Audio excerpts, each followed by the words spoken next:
À 12 ans, j'ai écrit mon premier texte qui s'appelait Je danse Larissa. Alors attends, je suis la fusion entre Eminem et Balavoine, Mobb Deep et Cabrel. Mon père, il était toujours silencieux, mais très positif. Le jour où j'ai appris son décès, il y avait les larmes qui commençaient à tomber. J'ai dit hop, non, là c'est moi l'homme de la maison. À Marseille, les gens, je fais partie de leur famille. Comment on peut dire qu'on va faire de Gaza une côte d'Azur? Les algorithmes ramènent la guerre en Ukraine, le racisme, de ce que dit Bardella, ce que dit l'autre. Je suis... Ça redescend. J'adore ton générique. Magnifique. Comment tu vas? Et toi, ça va? Bienvenue dans Click. Impeccable. Merci. Déjà, je suis obligé de te féliciter pour la carrière, pour la longévité, pour ce que tu représentes, merci. Pour ce que tu amènes à notre culture, pour ce que tu amènes aux jeunes, pour ce que tu amènes aux plus grands et pour tout ce que tu véhicules. Ça fait du bien d'avoir un artiste comme Soprano en France et le fait que ça marche, ça veut dire que le pays va pas si mal. Ah, ça fait plaisir. C'est pas mal.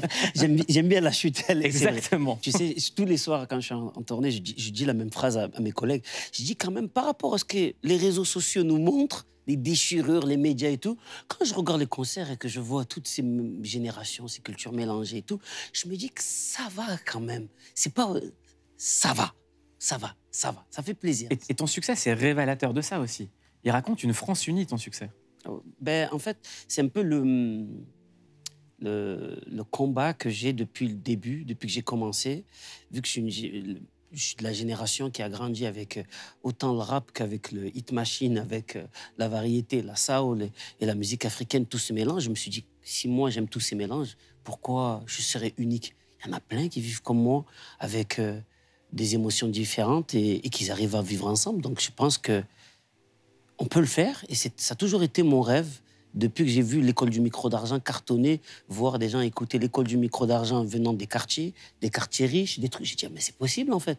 Et ça a toujours été mon chemin. C'est comme si tu étais le trait d'union entre Ayam et Balavoine, quoi. Il y a un truc entre les deux. Ouais, parce que la musique de Soprano, c'est de la chanson française et du rap. C'est ça. C'est-à-dire qu'il y a un message à chaque fois, c'est jamais naïf. C'est très important pour moi de mettre du fond, même dans des morceaux légers. Tu vois, par exemple... Je dis toujours, mon morceau le plus engagé, c'est Cosmo. Parce que ce morceau, montre-moi comme tu es, ce soir est un jour de paix. Je trouve que c'est un morceau, c'est un truc militant. Ça veut dire que tout ce que je dis dedans, c'est un truc militant. Souvent, on dit qu'être engagé, ça veut dire être énervé dans un morceau. Non, des fois, au contraire, quelqu'un de bienveillant peut être très engagé parce que par rapport à sa bienveillance, il est militant. Voilà. Quand Michael Jackson allait chanter dans les favelas, c'était militant. Bien sûr. Il te fait... tu vois le roi de la pop en plein milieu des favelas avec des tambours en train de danser, coloré et tout. En plus, même ce qu'il dit dans la chanson, tu te dis, ah, bien sûr, c'est magnifique. Il dit, all I wanna say is that they don't really care about us. C'est ça. Tout ce que je veux dire, c'est qu'ils s'en foutent de nous. Bien oui. Et des fois, une phrase suffit. Une seule phrase peut changer... peut donner beaucoup de force à des jeunes des favelas. T'imagines, ces jeunes, ils ont vu Michael Jackson là. Et il dit ces genres de phrases. Lui qui est le roi de la pop, surtout à cette époque-là, à cette période-là. Le jeune, qu'est-ce qu'il se dit? C'est possible. Est-ce que tu as conscience qu'aujourd'hui, le roi de la pop en France, c'est toi? Oh, je sais pas si... Parce qu'à chaque fois, les gens, quand ils s'amusent à faire des classements, c'est comme si tu étais l'éléphant au milieu de la pièce. Ah ouais. On dit, ah, il y a lui, mais il n'y a pas le numéro 1. Ouais. Oh, moi, je suis pas trop dans ça. Ça me gêne à chaque fois. Moi, je suis pas trop dans ça. Je suis pas dans la compétition. Moi, je suis vraiment dans l'émotion et le partage avec... comme je dis toujours, je fais des CD. Quand je sors de la musique, parce qu'aujourd'hui, faire des CD, c'est... mais pour faire des concerts. Parce que c'est là où les gens, tu les réunis, c'est là où tu t'éclates, c'est là où tu montres ton talent, c'est là où on comprend mieux ta musique. Donc, du coup, je ne suis pas trop dans les compétitions. Quand on me dit des trucs comme ça, ça me touche, mais je préfère être le deuxième. Mettez les autres premiers. Moi, je ne veux pas, je veux juste... Écoute, en tout cas, ils le savent tous. 30 ans de carrière, 14 albums. Aujourd'hui, Soprano, c'est 2,8 millions d'auditeurs mensuels sur Spotify et des tubes à ne plus savoir qu'en faire. Petit extrait. Si j'avais eu le pouvoir de Hiro Nakamura, j'aurais été au combat de Mohamed Ali à Kinshasa. Puis j'aurais été fêter l'indépendance de mes Comores dans les bras de ma grand-mère avant sa mort. Pour toute la jeunesse de France, on le fait. Pour les frangins enfermés, on le fait. Pour mes amis ce soir, on le fait. La famille, t'as compris. Donc je roule dans les rues de ma vie. L'arme à l'œil, la boule au vent. décide. Oui, je roule, roule, roule, roule, roule jusqu'au bout de la nuit. Montre-moi comme tu es, ce soir est un jour de paix. Montre-toi comme tu es, ce soir pas de tenue exigée. Si tu me crois, fais un peu. Si tu me parles, fais un peu. Si tu me touches, fais un peu. Car moi ce soir je suis en feu. Car moi ce soir je suis en feu. Car moi ce soir je suis en feu. Alors, il y a quelque chose d'assez incroyable, c'est que tu as dit ce que tu voulais faire jusqu'en 2030. Donc, le 16 mai 2025, Renaissance Freedom partie 3. Ouais. 28 novembre 2025, Joy Boy. Ouais. Pour les amoureux de One Piece. 15 mai 2026, c'est le public qui choisit le titre. Ouais. Parce que j'avais envie que c'est eux qui disent qu'est-ce qu'ils ont envie que je fasse. Et souvent, il y a des gens sur Internet qui vont dire « Ouais, un album purement rap ». Il y a plein qui aiment bien dire ça, mais il y en a d'autres qui vont te dire « Ouais, peut-être j'aimerais bien que tu fasses un album sur tel ou tel concept et on aimerait bien un tel titre ou je sais pas ». J'aimerais bien leur laisser... Qu'est-ce qu'on te demande le plus pour l'instant sur cette échéance-là? Ce qu'on me demande le plus... Il y a des gens qui me demandent... Bon, après, il y a les nostalgiques parce qu'il y a marqué qu'il y a un album qui va... Quoi, un projet qui va s'appeler Psychiatre, donc tout le monde m'envoie des messages. Quoi, vous allez ressortir un album Psychiatre, vous allez faire ci. Il y a des gens qui veulent savoir l'album en duo parce que j'ai marqué qu'il y aurait peut-être un album en commun avec quelqu'un. Donc, ils veulent savoir qui. C'est souvent les trucs qu'ils demandent. Après, c'est vrai qu'il y a beaucoup de gens qui aiment quand je continue avec les messages. Un album en commun avec quelqu'un qui ne soit pas des psychiatres, c'est ça que tu as en tête ou pas? Ouais. Parce que Psychiatre... C'est pas un album en commun. Okay. Là, tu me dis si je brûle ou pas? Ouais, oh, je sais pas. Vas-y, dis-moi. T'as déjà choisi qui ce serait? J'hésite entre quoi, j'hésite. J'aimerais bien... j'ai 3 personnes en tête que j'aimerais bien. Youssoupha? Peut-être. Orelsan? Bon, peut-être. Akash? Ah, j'ai pas pensé. Ah, Jul? Ah non, Jul, c'est une autre génération. C'est plus Jul Alonso, ça aurait été magnifique. Ouais. Parce qu'eux deux, ils s'entendent super bien. Donc c'est quelqu'un de ta génération? Ah, ce serait bien. Kerry? Ah, Kerry. Ouais. Après, Kerry, maintenant, il fait beaucoup les films et il le fait bien. Un autre Comorien? Un autre Comorien? J'aimerais bien ouvrir quand même, mais oui, c'est possible, c'est possible, c'est possible. Mais ça peut être ou urbain, ou peut-être chanson. Style. Vianney? Peut-être, ça peut être. Vianney? Ça peut être beau aussi. Vianney, c'est pas mal. Ouais, ça peut être Vianney soprano, ça a du sens. Ouais, ça peut être beau, ça peut être beau. Dans tout ce que tu as dit, il y en a un que tu as tapé juste. Ok. Bon, bah, laissez-nous en commentaire. Et si vous avez gagné, Soprano vous dira, vous avez gagné. Et retraite en 2030. Ouais. Retraite à 50 ans. Voilà. En fait, c'est juste pour contrôler pour contrôler, événementialiser, on va dire, un peu pour clôturer un peu tout ça. Je reprends une phrase d'un ami qui disait sortir de la grande porte. C'est juste que je puisse le contrôler. Parce que j'ai vu tellement d'artistes continuer et après partir dans des méandres. Et je respecte trop, par exemple, Jean-Jacques Goldman, comment il s'est arrêté. Il a dit, je décide d'arrêter, de m'occuper de la vraie vie, de ma famille. Je trouve que ça colle avec ses valeurs, ça colle. Et moi, je suis dans ça. Tu veux retourner à l'anonymat? Ça, c'est mort. Ça, c'est mort, c'est fini. Ouais, ça, je pense que c'est foutu. Et en plus, ça me dérange pas. Ça me dérange pas parce que les gens avec moi, ils sont gentils quand même. Je marche pas dans la rue, on m'insulte pas, au contraire.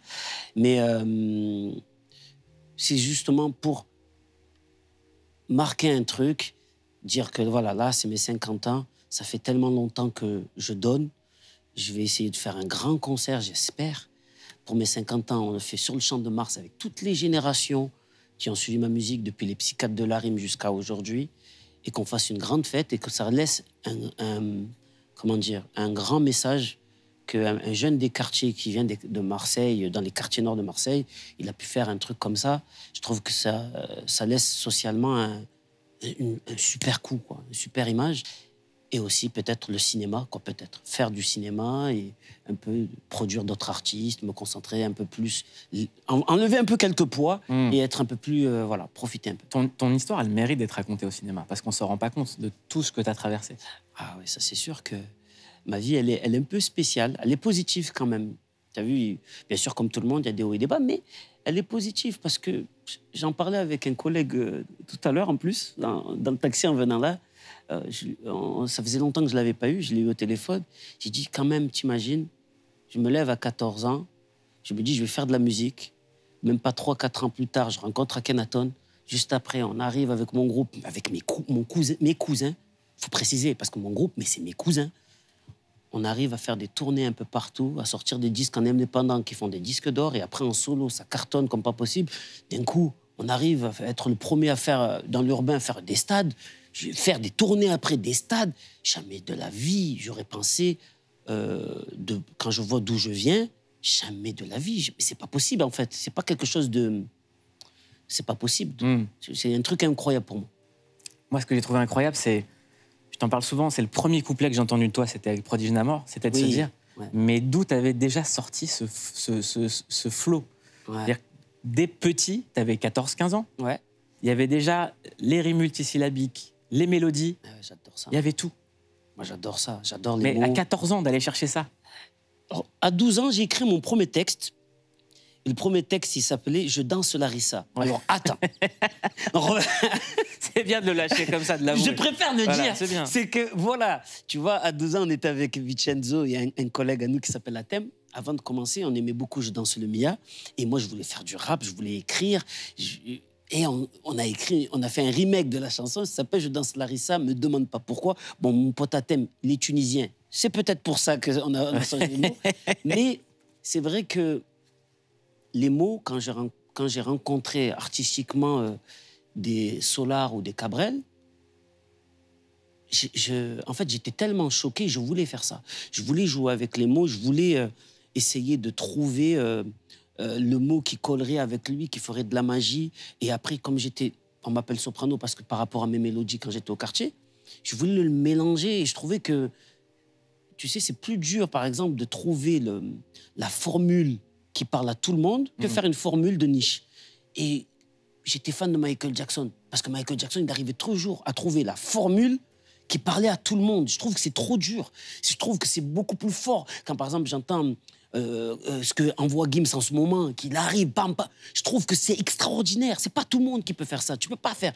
Et réussir à faire ça dans le côté rap, avec des multisyllabiques, avec des punchlines, un truc, mais réussir à faire ça aussi dans le populaire, dans la chanson, je trouve que ça m'a toujours fait kiffer, de chercher. Mais depuis l'underground, c'était ça. Ah oui, depuis toujours. C'est-à-dire que les gens disent Soprano est devenu pop, depuis le début, c'était ça. Ah non, depuis le début. J'ai une chanson qui s'appelle « Moi, j'ai pas », que j'avais sortie, c'est mon premier single de mon premier album solo, et je disais « Moi, j'ai pas la plume de Zazie ». Et juste après, je dis, j'ai pas le côté double H de Cut Killer. Tu vois, je vais te dire, juste à côté, je dis les deux. Ça veut vraiment dire qui je suis.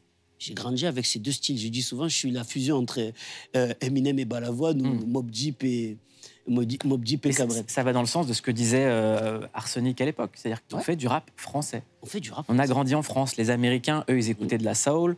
Bah, nous, ici, on a écouté de la chanson française, on a écouté les musiques des origines de nos parents. Ben oui, c'est pour ça qu'aujourd'hui, par exemple, en France, quand tu regardes et tu fais un peu l'analyse, la musique afro, elle cartonne parce qu'il y a beaucoup d'Africains qui se reconnaissent, parce que c'est la musique de leurs parents.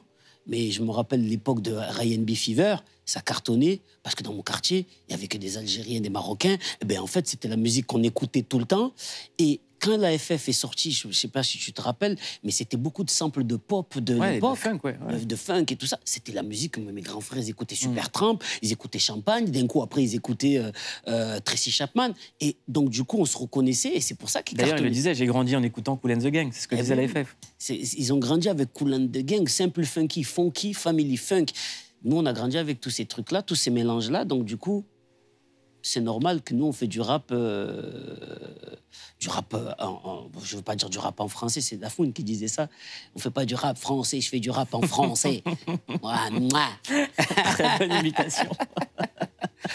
Donc, c'est un peu ma direction. Et tu penses que tu as grandi aujourd'hui, tu te sens adulte ou pas Parce qu'il y a quand même un sujet dont il faut parler.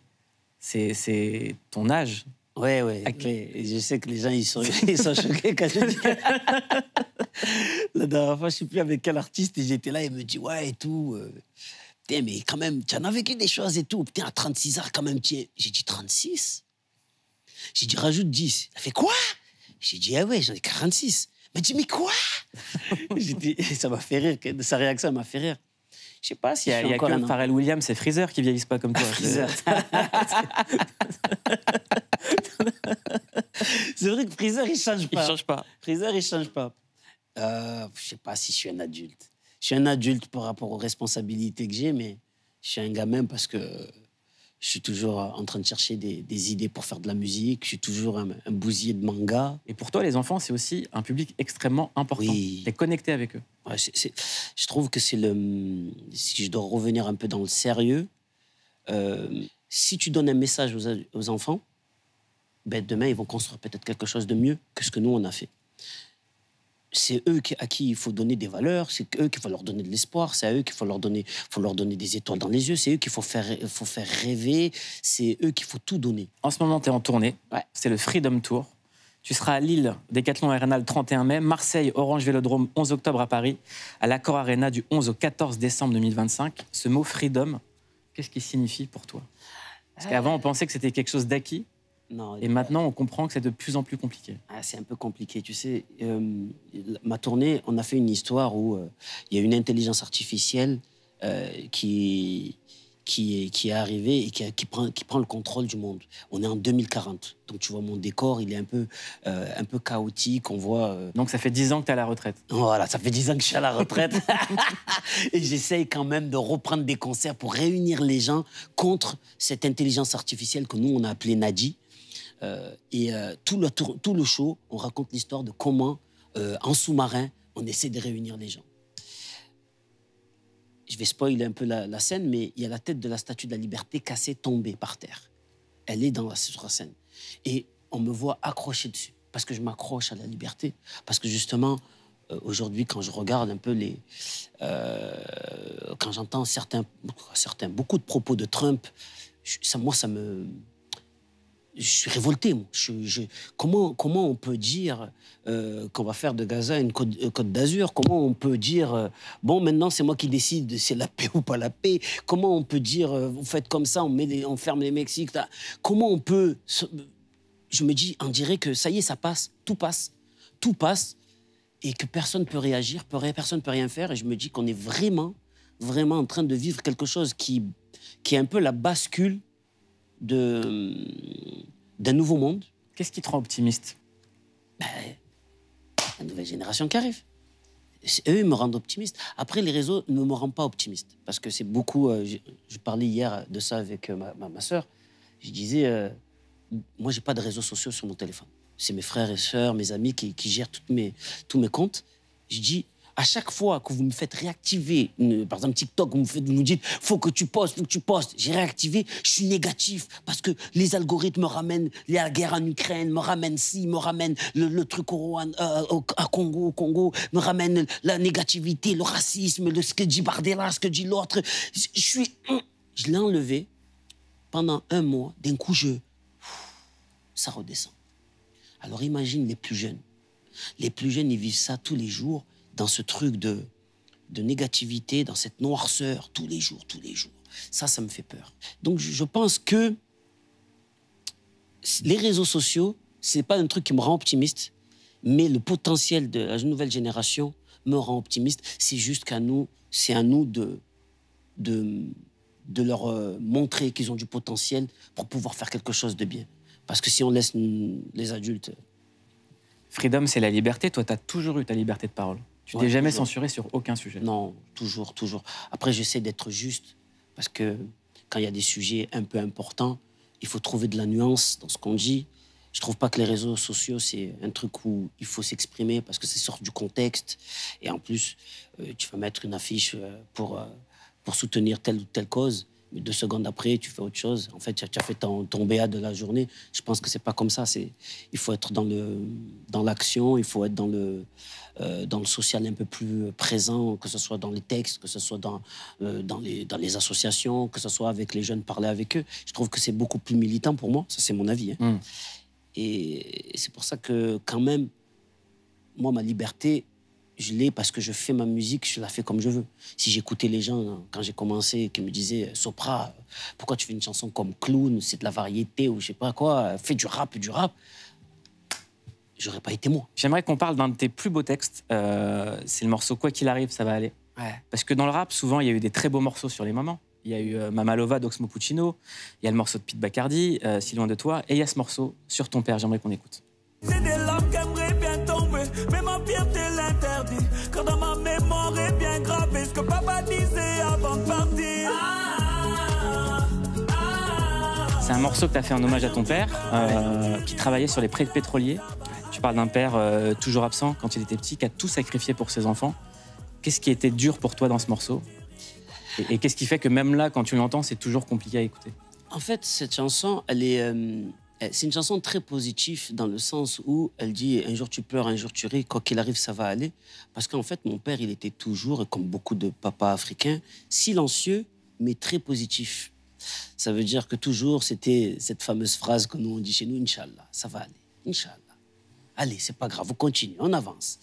Et quand il est parti, le truc qui m'est resté, je me rappelle le jour où j'ai appris son décès, il y avait les larmes qui commençaient à tomber. J'ai dit, hop, non.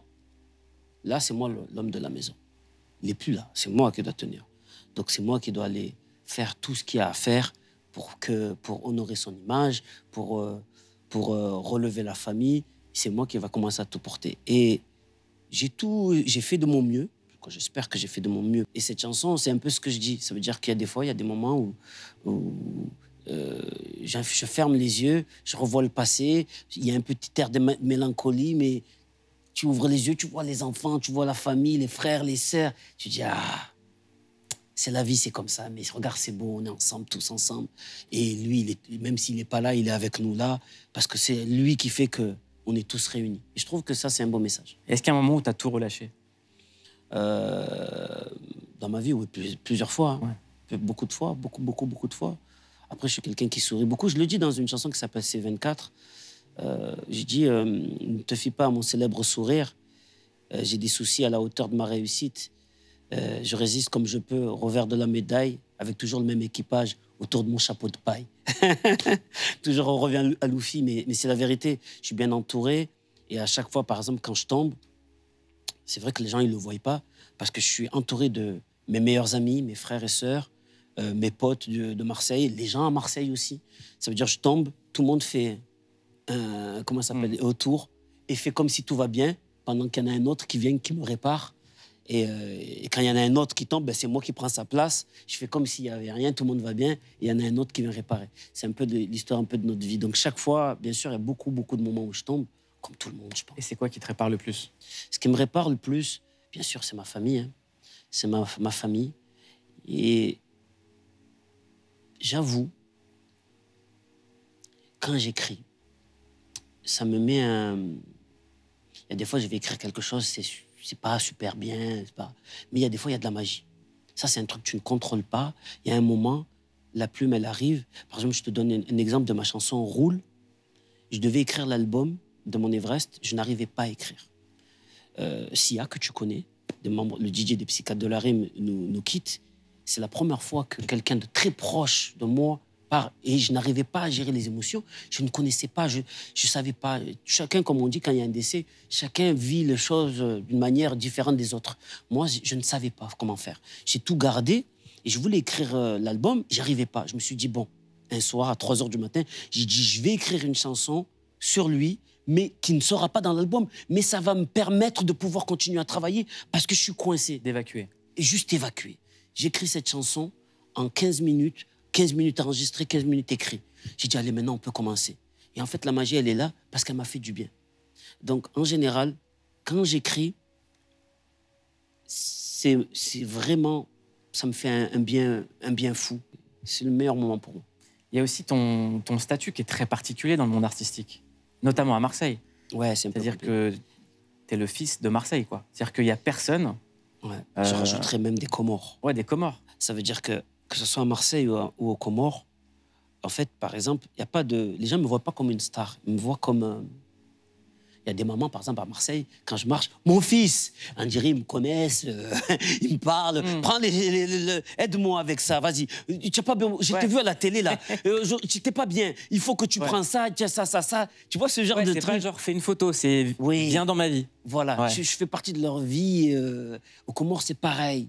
Et c'est beaucoup de responsabilités. Pour moi, c'est beaucoup de poids, moi, parce que moi, je suis, même si on me voit beaucoup parler, je parle beaucoup et tout, mais je suis quand même quelqu'un de... Réservé. Ouais, réservé, très timide. Mais c'est Soprano qui... Je parle à la troisième personne comme Alain Delon. Mais bon, c'est Soprano qui m'a permis de m'ouvrir un peu. Mais Saïd, à la base, c'est quelqu'un de très introverti, très timide, très dans son coin. Il ne parle pas beaucoup. Et comme il disait les grands du quartier, Saïd, il va école, maison, mosquée, école, maison, mosquée. Il ne fait rien d'autre. Tu vois, c'était ma vie quand j'étais tout petit. Donc, du coup, c'est vrai qu'à Marseille, les gens, ils ont tendance à... Ils n'ont pas tendance, c'est bien même. En fait, je fais partie de leur famille, plus que de la star, quoi. C'est la famille. On va se faire un petit kiff. Allez, vas-y. La semaine dernière, Kad Merad était là. Il a inauguré un jeu. Tu vois son personnage de Jean-Michel à peu près? Oui, bien sûr. Il fredonne les musiques. Ouais. Je sais que toi, tu es un grand fredonneur. Il paraît que même ta femme se plaint parce que tu passes ta vie à fredonner sous la douche. Ça, c'est vrai. Donc, on va te mettre des chansons et on te laisse fredonner la suite. Maintenant, c'est l'heure de N'oubliez pas l'à peu près. Et on commence avec Dua Lipa. Je sais que tu kiffes. Oh, putain.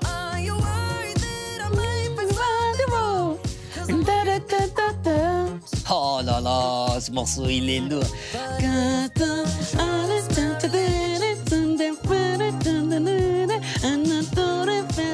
Le refrain, là.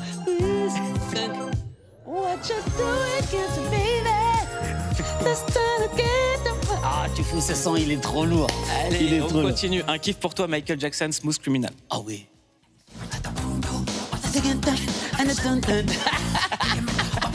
En plus, il faut bien le faire.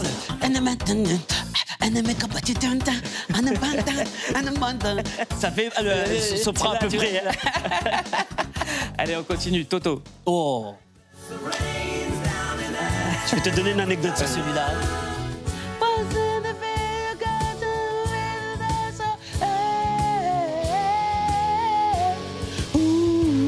Celui-là, le refrain, il m'a inspiré à nos héros du quotidien. Ah ouais? Début. Eh oui. On a tous un jour et ça va. J'ai écouté tellement en boucle que je ne m'étais même pas rendu compte. La première note, la première phrase, j'ai écouté ce morceau. Non, Toto, c'est... C'est pas une blague. Ah ouais, c'est pas une blague. Autre chanson qu'on te propose, My Love Is Right, de Champagne et Shanna Douglas. Attends, là, je t'ai ramené dans un... Voilà. Je t'ai ramené dans les...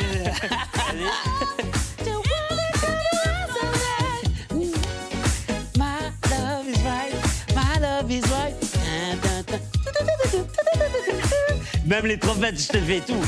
My love is right, my love is right. Oh, ah là, c'est toute mon adolescence. Allez, on enchaîne avec un petit kiff. Jeffrey remet des glaçons, Prince de...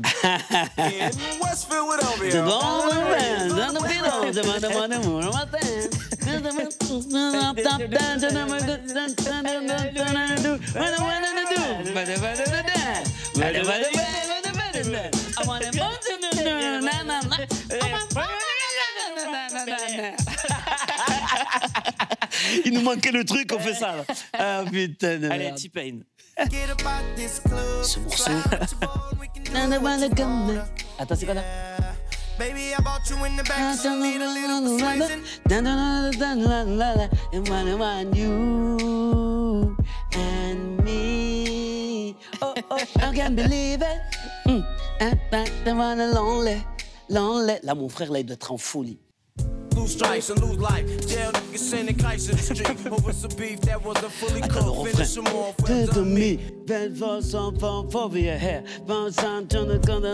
Et sur the hell on earth, who's next to want to be first? The front line, and the enemies at one time. I gotta tell you, yo, open your eyes. C'est un truc comme ça, voilà. Mobb Deep. Là, c'est les patterns de 20 ans de rap français. Ah ouais, ça c'est tout le rap français. On était en mode Mobb Deep. Et aujourd'hui, on écoute beaucoup Soprano et je te le redis, je suis extrêmement fier. Merci mon ami. De tout ce que tu as fait, merci beaucoup. Soprano en tournée, je tiens à le dire, Freedom Tour, Marseille, Orange Vélodrome, 11 octobre 2025, quand même, un Orange Vélodrome, c'est pas rien. Paris Accor Arena du 11 au 14 décembre 2025. Prochain album Renaissance le 16 mai 2025. Et tu reviens, bien évidemment. Mais bien sûr. Merci, Il faut Soprano. préciser que quand même, ma première interview, je l'ai fait avec lui. Hein. Ouais. On avait quel âge? On était jeunes. Hein. J'avais les cheveux longs. Et j'avais des cheveux.